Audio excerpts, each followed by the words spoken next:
Quarta-feira, dia 30 de abril de 2025. Sejam todos muito bem-vindos, meus amigos, a mais um vídeo do canal Terra Brasilis News. Espero encontrar todos muito bem para conversarmos mais um pouco. E o que eu tenho a dizer é o seguinte, que o nosso presidente Jair Bolsonaro quer alta, mas tem que esperar um pouco. E o outro quer sumir, quer desaparecer. Muito bem. Hoje até fiquei um pouco saudoso porque minha esposa preparando um molho aí para uma lasanha, né? Sobrou um pouquinho de carne, eu vi um pãozinho em cima da mesa, fiz um sanduíche de pão com carne moída e lembrei dos tempos de criança, quando às 9 da manhã era servido lanche para a molecada. E eu fiquei pensando que esse tipo de lanche, que hoje se chama merenda escolar, já foi furtado, já foi roubado por aquele chuchu que voltou para o local do crime junto com o criminoso. Pois é, e eu digo aos senhores o seguinte, não se enganem, porque o caminho está sendo preparado para ele. Ele está prontinho para ocupar o cargo, né? Por outras vias, já que por vias naturais de uma eleição ele não tem cacife para tanto. E já provou que não tem nos últimos pleitos. E é isso que está acontecendo, por isso eu digo que o que está no momento ocupando o Palácio do Planalto está louco para assumir, porque seu governo não tem volta. O desastre do atual governo não tem volta. O país está sem dinheiro, os caixas estão vazios, os rombos estão aparecendo e daqui por diante segurem no terço, como a gente costuma dizer, porque a coisa vai piorar. Mas, falando mais sério, mesmo já tendo dito coisas sérias, nós temos que celebrar muito o pior momento do atual governo. Pior, inclusive, considerando os 2 primeiros mandatos, né? Pois é uma administração atolada no esterco da corrupção. E, diante de tantos outros escândalos, parece que nenhum deles consegue apagar o escândalo do INSS. A chamada Operação Sem Desconto, aí, que foi promovida pela nossa falida Polícia Federal, não é porque eles estão investigando agora que recuperaram a imagem, não, hein? Não entrem nesta, é a mesma Polícia Federal. Mas esta operação revelou um sofisticado esquema de desvios financeiros a partir de descontos indevidos realizados em benefícios dos aposentados. Muito bem. Usaram aí sindicatos, associações de fachada e servidores públicos corrompidos, né? E sobre tudo isso, nós já conversamos, vocês já sabem, já conhecem, estão até cansados de ouvir. Mas no centro das apurações existem 2 nomes importantes, que é o tal de Antônio Carlos Camilo Antunes, que é conhecido dentro do INSS como o careca do INSS, e a advogada Cecília Rodrigues Mota, que não tem nada a ver com banana lá do Legislativo, que despontam como peças-chave de uma engrenagem que desviava milhões e milhões e milhões, enquanto ostentavam, e continuam ostentando ainda, vidas de alto luxo. O careca do INSS é apontado como um dos principais lobistas do esquema. Segundo a Polícia Federal, ele utilizava suas 22 empresas como pontes entre sindicatos e entidades associativas, que por sua vez recebiam parte dos recursos desviados de aposentados e pensionistas. A investigação encontrou sob sua posse uma frota de carros de luxo, incluindo modelos de marcas como Audi, BMW, Porsche e Jaguar, além de imóveis valiosos registrados em seu nome ou em nome de terceiros, numa estratégia aí clássica de ocultação de patrimônio.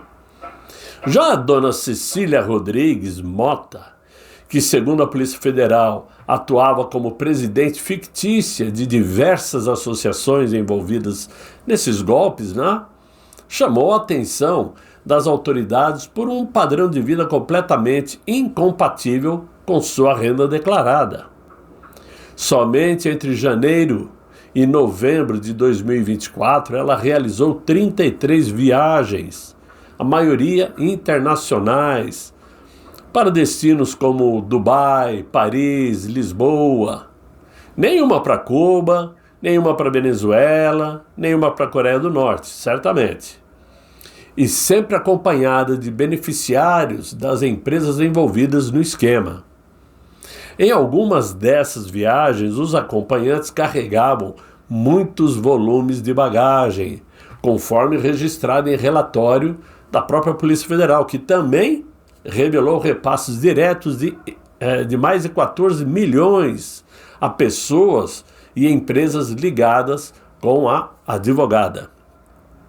Mas o escândalo ganhou contornos políticos, justamente quando envolveu o nome do ministro da Justiça e Segurança Pública, Ricardo Lewandowski.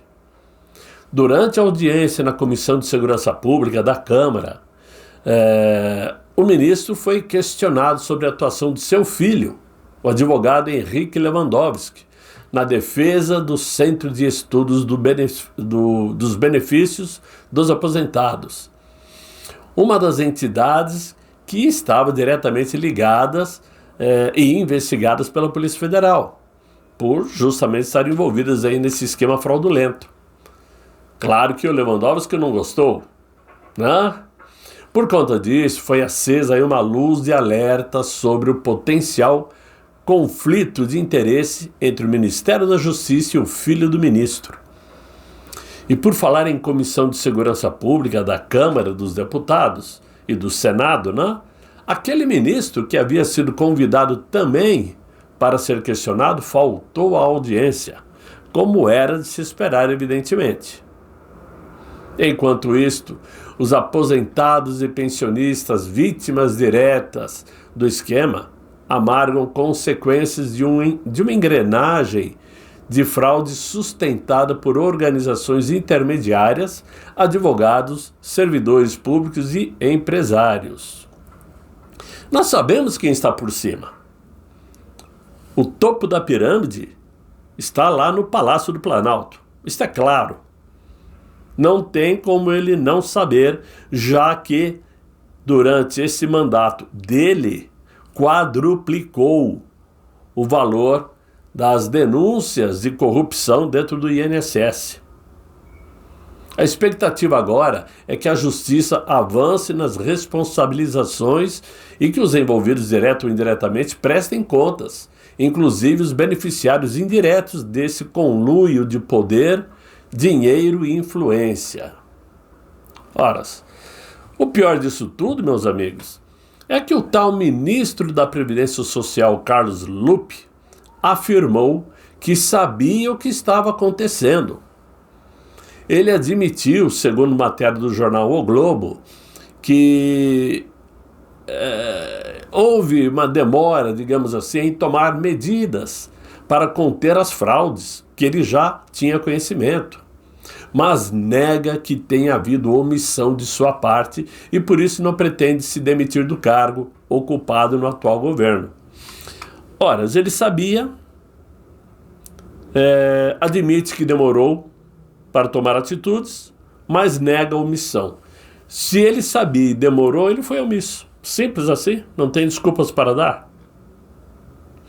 E eu até no início falei sobre o nosso presidente, quero até lembrar que ele tinha e anunciou que pretendia ter alta no próximo sábado.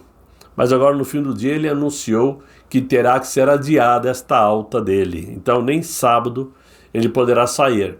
Mas segundo os médicos ele está bem, está evoluindo bem, né? E é uma questão realmente só de espera para total recuperação, ok? Muito bom. Diante disso tudo que eu falei, agora surge um grande problema para o mandatário brasileiro, que é ter que carregar este peso morto, ou esse abacaxi do Carlos Lupe, nas costas, para não perder o apoio do PDT, já que ele é o presidente do PDT. E, consequentemente, e aí é o X da questão, não alavancar uma candidatura do maior líder partido do PDT, que é o Ciro Gomes, que já deu sinais e que pode apostar mais uma vez numa corrida presidencial. Com a visível decadência do líder petista, que ocupa o palácio atualmente, claro que Ciro Gomes passaria a ser a esperança da esquerda brasileira. É outro picareta sem vergonha, cara de pau, que de vez em quando está de caco cheio, apronta umas e outras, né? Mas é o segundo maior líder da esquerda, não tem outro. E ele, claro, está com os olhos arregalados, esperando uma oportunidade de representar a esquerda. Segundo a última pesquisa que foi feita pelo Paraná Pesquisas, o Ciro Gomes aparece em terceiro lugar com 9,7% de intenções de voto, sendo que o nosso presidente Jair Bolsonaro aparece na frente e tecnicamente empatado com o tal do Inácio, né? Muito bem, depois desse escândalo, eis que a oposição, então, a nossa fortíssima e, na prática, inoperante ao mesmo tempo oposição. Eu falo inoperante porque não ganhamos nada até agora, né? Mas eis que eles rapidamente escolheram as assinaturas necessárias para abrir uma CPI. E agora vai começar uma luta, que é para forçar o Pamonha, presidente da Câmara, o Hugo Mota, a pautar a proposta e colocar essa CPI para andar. Se o presidente da Câmara aprovar e colocar para andar, começará então a outra luta, que é escolher quem será o relator da CPI e quem será o presidente da mesa. E quase que com certeza, como sempre acontece, a oposição vai levar ferro. Eu explico por quê. Todos nós nos lembramos perfeitamente da CPI da pandemia, onde o relator foi o tal do Renan Calheiros, o presidente foi o tal do Omar Aziz. Por quê? Porque foi a esquerda que pediu a CPI, né? E quem levou a fama e passou como culpado foi o presidente Jair Messias Bolsonaro. Mas aí veio o 8 de janeiro e a oposição então deu o troco e abriu uma CPMI do dia 8 de janeiro. E o que aconteceu? Os líderes dos partidos traçaram os pauzinhos, né? Conversaram entre si, ligaram para os supremos ministros. E o que aconteceu? A relatoria ficou com Elisiane Gama, né? Ela que inclusive livrou a cara do general G. Dias. E no final dessa CPMI, que foi aberta pela oposição, acabou provocando a culpabilidade dos bolsonaristas. Por quê? Por conta da CPMI, as investigações foram feitas em cima de bolsonaristas e todos da ala do governo saíram limpos, saíram livres, não aconteceu nada. Nós propusemos a CPMI e perdemos. Então, certamente agora, com uma provável CPI do INSS, que é um escândalo sem tamanho, porque atinge diretamente a grande base de eleitores do atual mandatário, porque são os pobres, eles que acreditam que esse camarada é capaz de salvá-los de uma vida difícil. Como pegou esta classe de pessoas, o governo está entre a espada e a parede. Com essa CPI do INSS, certamente a ala governista conseguirá mais uma vez mexer nos pauzinhos, ficar com a relatoria. E por que a relatoria é importante? Porque ao final dos trabalhos ele vai lá escrever num pedaço de papel de pão o que concluiu. É a relatoria. Se não ficarem com a relatoria, vão ficar com a presidência da Câmara, a presidência da mesa, da CPI, e vão amarrar os trabalhos, aprovar convocação deste ou não aprovar, deixar que convoquem fulano, não deixar que convoquem ciclano, tudo a bel prazer. E ainda, por terceira via, deixar que o plenário dos que participem da CPI tenha uma maioria de esquerda, como aconteceu na CPI da pandemia, na CPMI do 8 de janeiro. E provavelmente vai acontecer o mesmo com o INSS. Por quê? Quem decide, quem está envolvido nisso, são eles que estão no poder. É o Palácio do Planalto, né? São pessoas do Legislativo e alguns também do Judiciário. Então não vão dar essa chance para que a oposição crave uma espada no peito deles. Né? Ou seja, em minha opinião, poderá ser um tiro no pé, mas é a única coisa que temos a fazer. Não temos outra opção. Vai fazer o quê?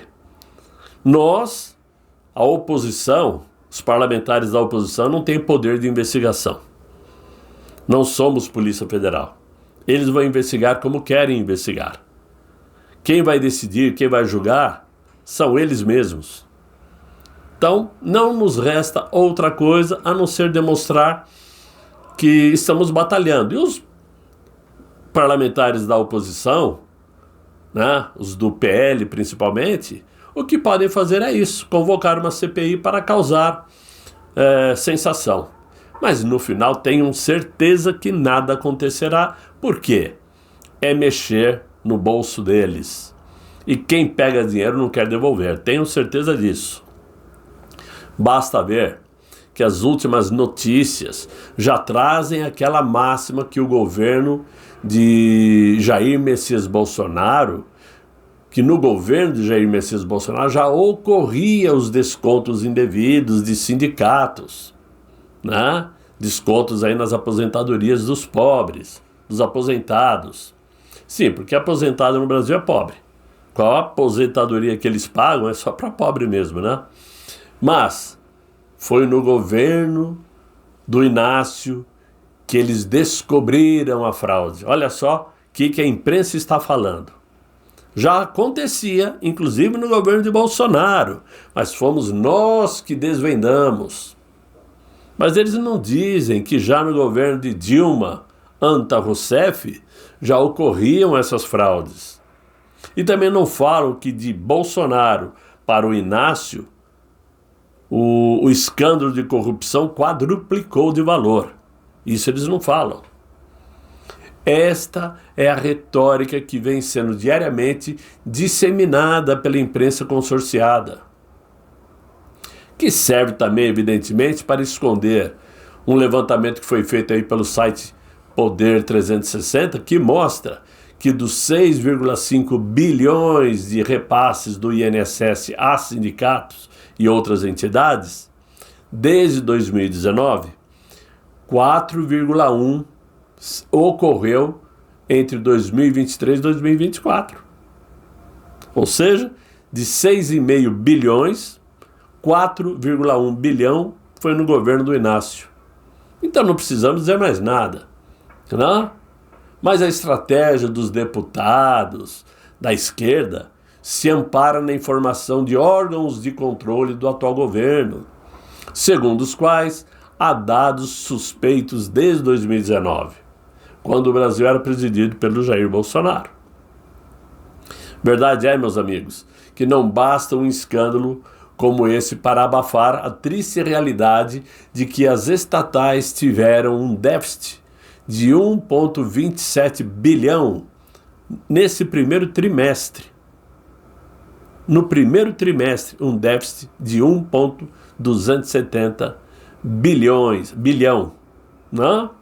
E foi o segundo maior salto Salto não, foi o segundo maior saldo desse período, que ficou atrás apenas do primeiro trimestre de 2024. Ou seja, esse trimestre agora só bateu o recorde do trimestre anterior com o mesmo Inácio na presidência, né? O país está quebrado, está deteriorado. O governo não tem como equilibrar as contas, não tem como segurar a onda de escândalos que vão surgindo. Por isto, o atual mandatário quer sumir.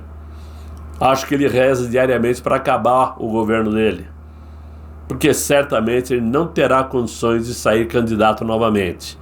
É muito escândalo na cabeça de uma única pessoa. E Ciro Gomes está de olho aberto. E o nosso presidente está tentando se recuperar para voltar à luta, conseguir evitar uma prisão, lutar contra toda a esquerda brasileira e quem sabe, se Deus realmente quiser, ele volta para a presidência um dia. Era isso que eu tinha para vocês. Espero que vocês tenham gostado do vídeo. Se gostaram, deixem aí os likes, se inscrevam no canal, chamem seus amigos para me acompanhar, né? E eu espero que vocês tenham um excelente final de noite, muito bom descanso e até amanhã, se Deus quiser. Ele há de querer, né? Fiquem todos muito bem, fiquem com Deus. Tchau, tchau.